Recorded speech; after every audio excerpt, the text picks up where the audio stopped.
我是赵少康，欢迎你来到 TVBS 赵康战情室。所以我们现场特别来宾，高嘉瑜委员、张启凯委员、陈凤馨小姐、赖士葆委员、翁小玲委员。好，那么50年第一次哦，美国总统亲自到 NFL， 就是美式足球。哇，老美很疯狂的美式足球赛，哎，真的很疯狂。我在美国念书的时候，因为我是研究所嘛，那个大学3年级一个我 roommate， 每次去。叫完以后，1个礼拜讲不出话来，喊啊疯狂喊啊，他们这很疯狂，很疯的哦。那川普呢自己去这个美式足球的华盛顿哦，然后呢跟这个底特律雄狮队的现场哦，观众嘘他哦，他现在真的争议很大啊，观众嘘他。那另外呢，这个他在中场休息的时候呢。播报也就介绍嘛，啊，这个总统川普历年又被嘘哦，然后他又为这个所谓新的球员宣誓就是加入队要宣誓嘛，哈，然后又被嘘哦，反正总是正反两面了哈。那另外呢，政府官们可能要停了，哦，因为受不了了，尤其11月感恩节快到了，哦，然后呢圣诞节，然后这个过年，那个交通繁忙的不得了。40个机场，主要的机场已经停了10%的航班，就是差不多5-6千架，5-6千个航班 delay 的啦，延迟的啊，简直简直要老命了哈。那因为他主要那个塔台管资源也不够了哦，有的请假，因为他拿不到薪水嘛，有的去开 Uber， 因为他要付信用卡钱啊，付这个房子、车子的贷款啊等等。老美有现款的人很少啊。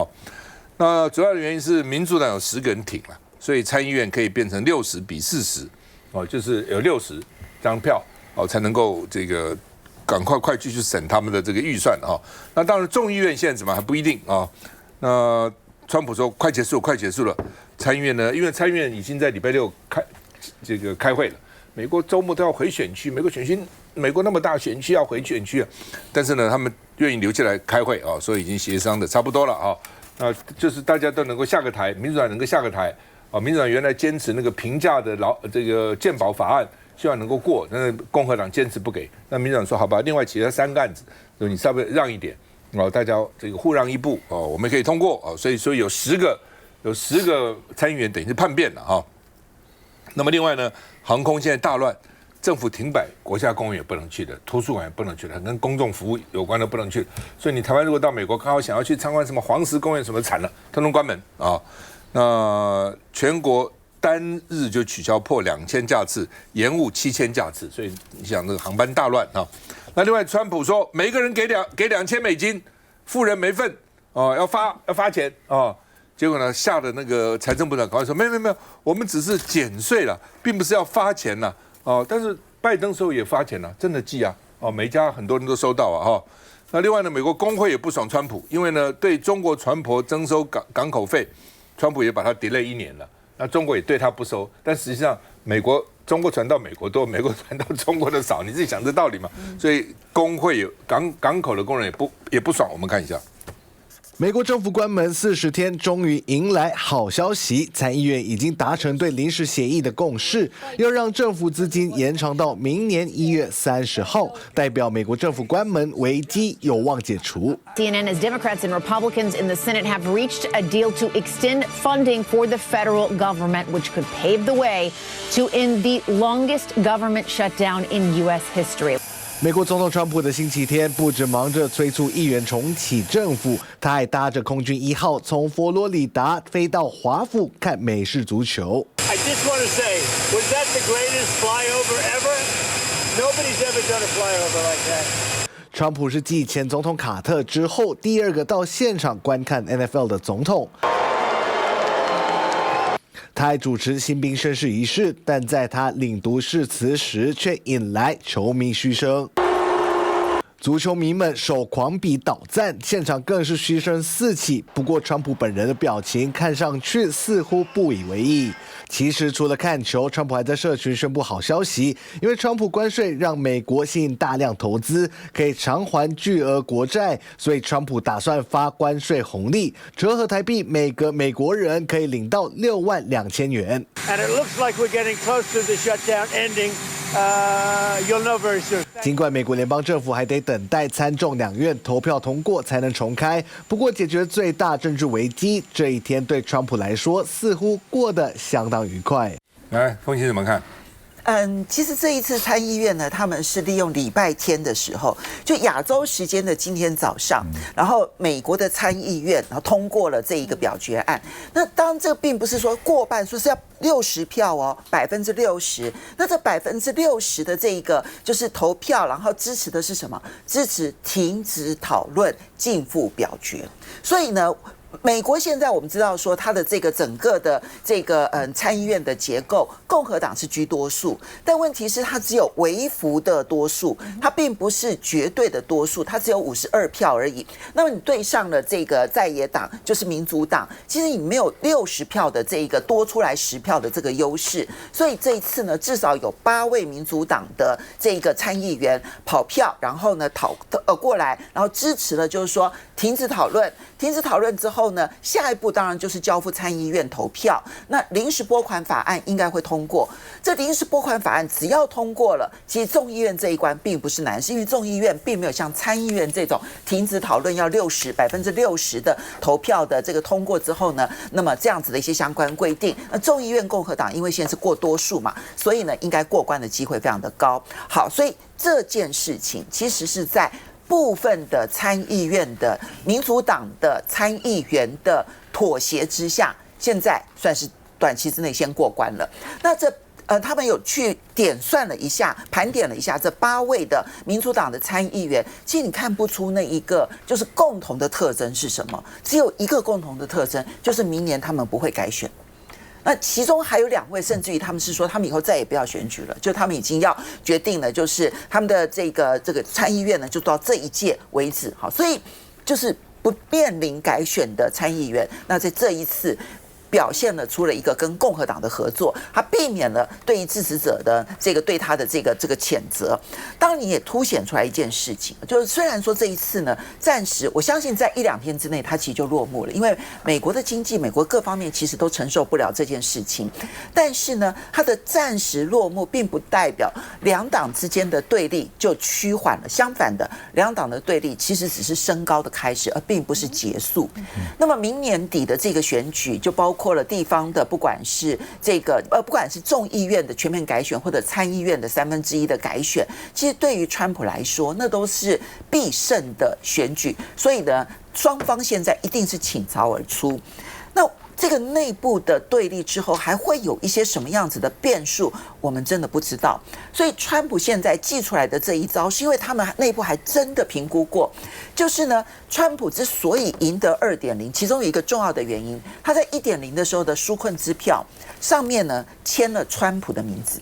那拜登时期也有发纾困支票，可上面没有签拜登的名字。结果美国有很多的选民，因为川普有签名，拜登没有签名，就认为只有川普给我们支票，拜登没有给我们支票，所以就投给了川普。但问题是，川普说要用关税收入来发这笔钱，他的关税现在还是未定的。因为美国的最高法院撤销它的对等关税跟芬太尼关税的几率非常非常的高，现在在美国的赌盘超过70%认为这个关税会被取消，所以他到最后那些关税会不会必须要被迫退回去？如果退回去，他还有钱可以发吗？以他目前的债务状况这么的严重。但是我这边最后要提一点，就是美国内部现在的对立是在快速的上升，尽管这一次好不容易解决了关门的问题，可是它也创了历史的最长关门记录。可是呢，在国际上面 G2 时代，从川普里头说 G2， 然后呢，接着全世界开始认知到美国已经接受了 G2 这件事情。我觉得这一个是我们现在呢这一次恐怕必须要认真面对的一个现实。之前其实在川普跟习近平会面之前的这个吉隆坡的会合谈判，那么川普也好，或者是这个贝森特，就他们的团队出来都是说美国胜利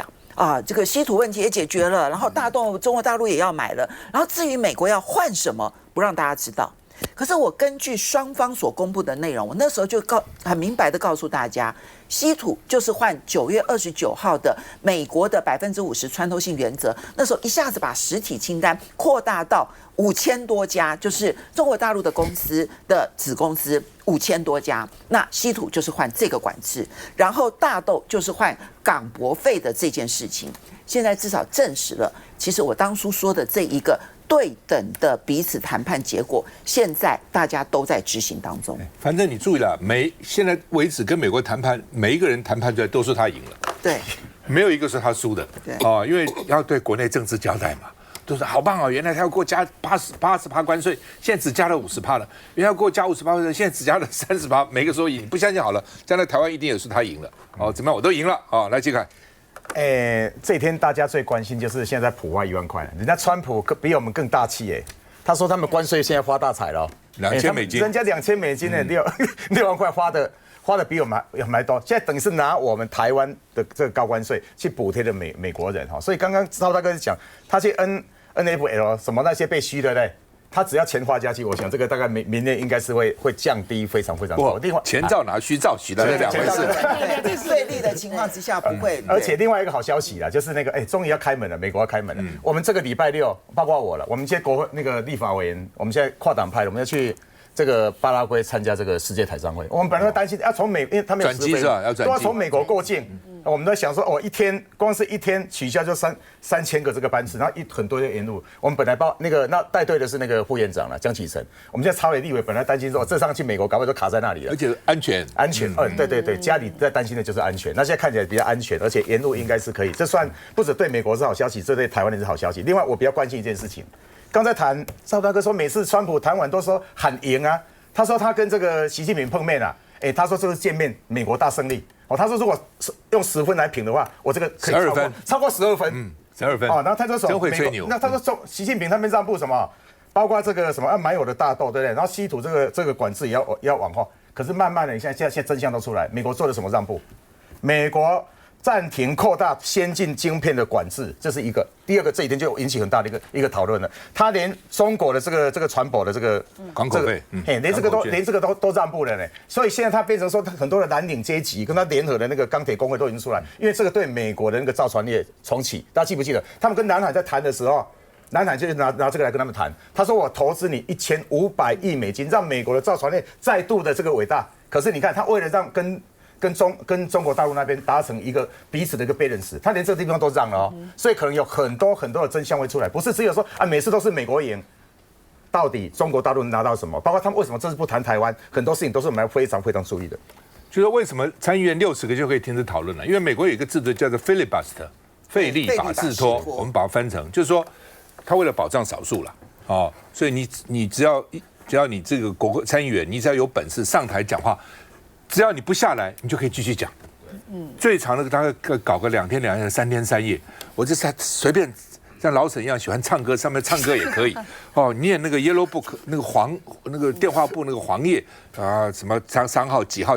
念圣经，随便你只要有本事在上面，你就可以在上面一直念但是后来他们也觉得太烦了那就一个上来，另外一个上来，那么搞死了。就规定说，只要60个人就可以说停止讨论了我们就可以表决了。所以呢，参议院现在是这一招了所以呢，这个最后会怎样众议院应该还好了那当然，众议院现在是要求说有几个条件你要同意我的呢，那让我们能够下个台，民主党能下台，否则民主党闹了半天，争到什么呢？那共和党会不会让？现在还看不到那个结论但是不管怎么样，看起来有曙光。这已经是有史以来最长40天了，已经政府关门40天了。如果你到美国，又想去黄石公园关门，我想去公立图书馆关门，也蛮麻烦的。休息一下再回来。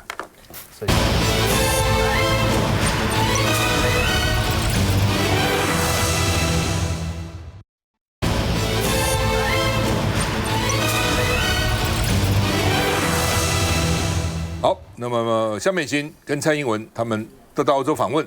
赖清德说，台湾跟欧洲站在一起我们扩大我们的外交范围了，不是只靠美国了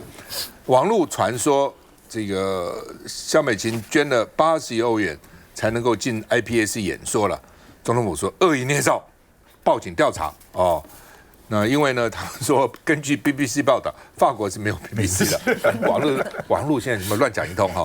那所以我们的驻法代表说这是假消息，说想象力比巴黎铁塔还高哦，很会想象哦。那萧美琴说登2025的 IPAC 演说，范云说台湾第一次以会员国身份出席，叫做对华政策跨国议会联盟，就 IPAC 啊。那另外呢，这个陈宇慧啊，陈宇慧原来是联合报驻欧洲记者，现在是这个籍驻欧洲特派记者哈。他说萧美琴很优秀啦，但是这次欧洲议会之行哦，并不是像你们讲的那样哦，但是同时也很同情了台湾国际空间的确是小了哈。他记得2000年陈水扁选总统选前到欧洲，当时是萧美琴安排。那这个而且奠定了陈水扁的胜选基础，还记得陈水扁还跑欧洲跑很多地方啊，哦，然后什么新中间路线的什么都讲出来的啊，到英国去啊。那说呢，这个洗刷了陈水扁跟国际的隔阂，跟土里土气的形象，就是比较本土化了啊。这台湾选举要本土啊，那洋气不行啊哈。那另外呢，说萧美琴说服欧洲议会的小党团叫做自民党，在他们的欧洲议会的小演讲室让陈水扁演讲。那但是呢，一秀出来，他不管是大演讲室、小演讲室，还是欧洲议会嘛，哈，所以呢，当时帮陈水扁这个提高了不少的形象了哈。那但这次呢，这个说当时是在自民党的演讲室欧洲议会自民党演讲室，但这次萧美琴呢，她并没有得到欧洲议会的邀请，就连一个小党都不是而是呢参加一项由 IPAC对中政策跨国联盟主办的活动。这个联盟呢是向欧洲议会租用场地的空间。这次演讲属于由外界赞助的 side event 边会旁边的 side 旁边的会议的活动。而萧美琴是走进了欧洲议会大楼，但并不是以副总统身份在欧洲议会演讲。那但是至少是走进去了，就人家就这样讲了。我办一个活动，我跟赖世宝或者翁委员说，你帮我在立法院借一个房子，我开个记者会。立法院要求我走进立法院了，其实意思说并不是这样哈，也走进了，走进了，但是并不是立法院邀请我去做个演讲哈，等等，我们看一下。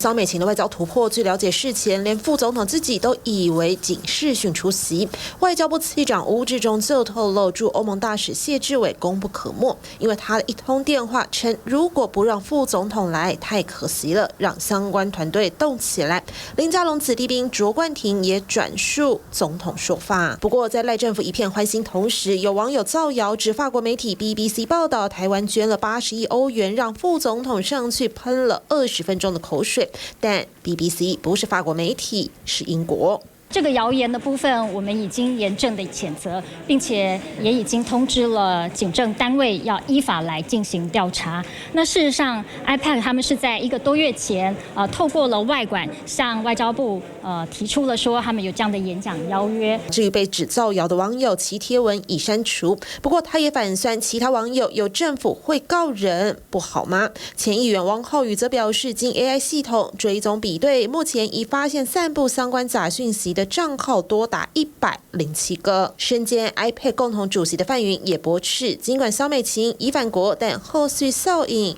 余波荡漾。好，翁履忠我们旅美的这个教授了，他说他只是借个场地啦，可以说是偷渡一个场地了哈。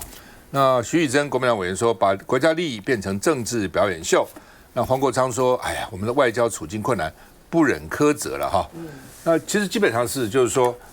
反正不管了。你萧美琴到欧洲任何地方，世事会好，福伦社会好，我觉得都好嘛，没有什么不好，只是不需要把自己吹牛吹得那么伟大了。是因为欧洲议会请我去，不需要这样我们都知道我们外交很困难，我们知道了。他萧美琴去，你问我，我也肯定我没有觉得不好你能够去都很好嘛。但是需不需要讲成哇多伟大多伟大，好像也不必了哈。来，这个赖委，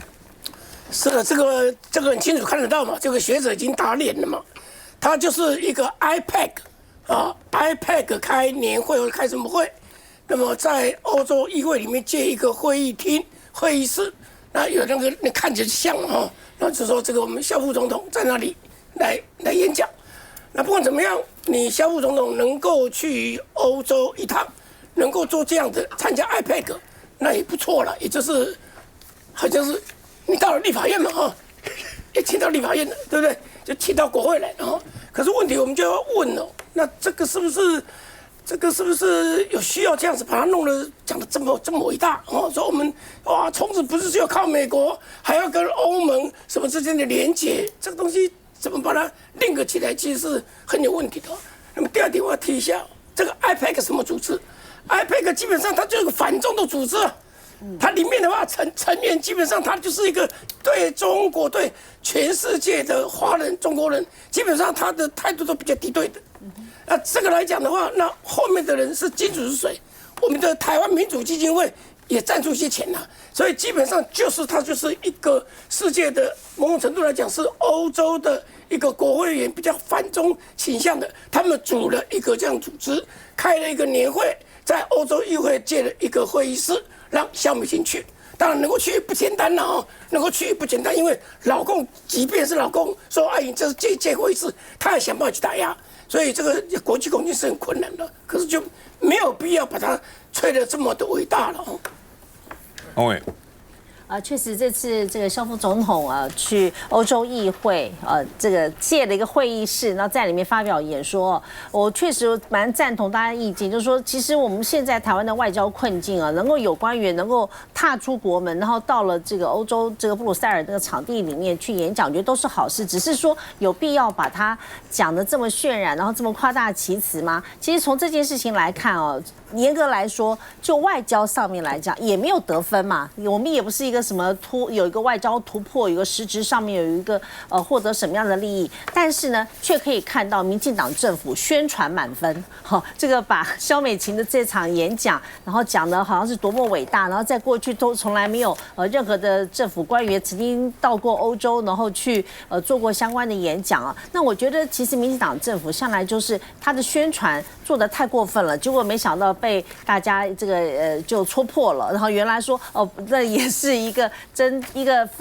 算是一个民间组织，然后办的这样的一个活动，然后是可能还有部分是台湾民主基金会出的钱，那么让萧美琴总统然后到那里去做演讲。那我在这边我有特别也看到了，在这个萧美琴她演讲后面的背板呢，她既然她介绍的不是中华民国副总统，而是台湾副总统。所以他的这个演讲后面有做这个大的 PPT 嘛，他的这个宣传，所以我觉得其实这个部分到底是民进党政府你在做简报的那个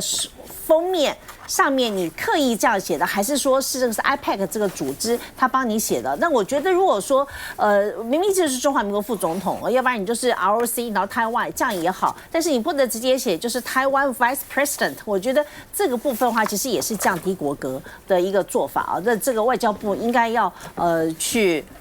出来要澄清说明，然后甚至要去抗议。好，林佳龙说，副元首访问非邦交国首例。台湾外交跨出历史性的一步那张孝言在欧洲议会，他们也找到资料，张孝言曾经去欧洲议会演说嘛。那另外说，连战吴敦义也在任内曾经，就是副总统也曾经访欧了就是说，来凤贤说一下。好，这个我其实跑过好多年的历史了。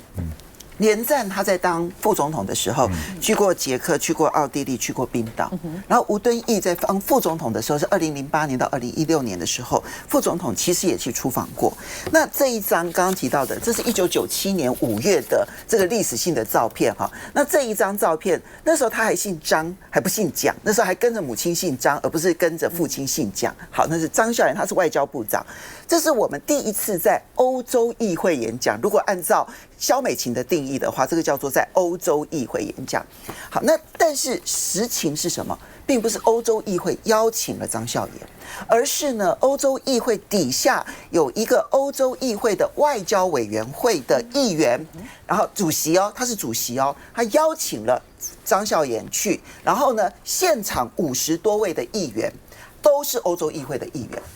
跟这一次有什么不同呢？它类似的地方是，其实都不是欧洲议会邀请的，也不能算是一个什么欧洲议会演讲的突破。那第二个不同，但是有不同的地方是，至少这是欧洲议会的议员邀请的，就有点，但是陈水扁，然后去那时候虽然他没有任何的官方身份，但陈水扁邀请候选人去，然后被邀请是候选人的身份，也是一位欧洲议会的议员邀请的。可是这一次不是，这次就是 IPEC 的活动。IPEC 去年是在台湾办活动哦。好，那你说 IPEC 国际组织很伟大，各位，它2021年成立的时候，摆明了就是反中。那所以呢，到目前为止，全世界大概有43个国家的议员来参加，但是他都是个别身份去参加，所以总个43个国家，大家可以去算那有多少个国会议员，但参加的人200多人。不超过300人，到目前为止200多人，中间还进进出出的，所以你可以想象，它在国际上面其实并没有什么太大的影响力。原本他们运作的资金来源是美国的 NEC， 就是民主基金会。那现在看起来，台湾民主基金会是主要的这个赞助伙伴之一，我不敢讲全部，所以它其实就是一个反中组织。所以借了这个场地，那要去宣传说是一个外交突破。我这一点有一点跟大家不太一样哦。其实当年呢，这个连战呢，他有几次突破性的访问，我自己在联合报上，我都不赞成这一种所谓的突破性访问。为什么？因为啊，它其实牵涉到很多为了个人的声望而做的一些政治性的安排。那这些个人的声望的安排，能不能转换成为我们跟欧洲的任何一个国家比较深厚的、长远的关系的建立？答案是 no。所以那个时候的点放式，你看隔了20几年还在玩这种点放式，我们其实没有突破。那真正有突破，我还是要说，你必须要在两岸休兵的情况之下，再加上台湾的经济实力，你就可以做实质突破。所以我一直赞成的是马英九时期，一来外交休兵，二来我们的重心点整个外管，为什么那时候100多个国家护照免签？因为马英九要求的实质的突破，就是这种免签，然后以及去签自由贸易协定，那个才是实质的国家的进步，而不是这种个人的政治秀的点放式的外交。不过基本上我一向主张呢，有几分事实说几分话了。哦，那这种把这个外面的活动搞大内宣哈，我觉得台湾不是没有人嘛，了解事实的还蛮多的嘛。哦，戳破了以后反而不好看，何必呢？休息一下再回来。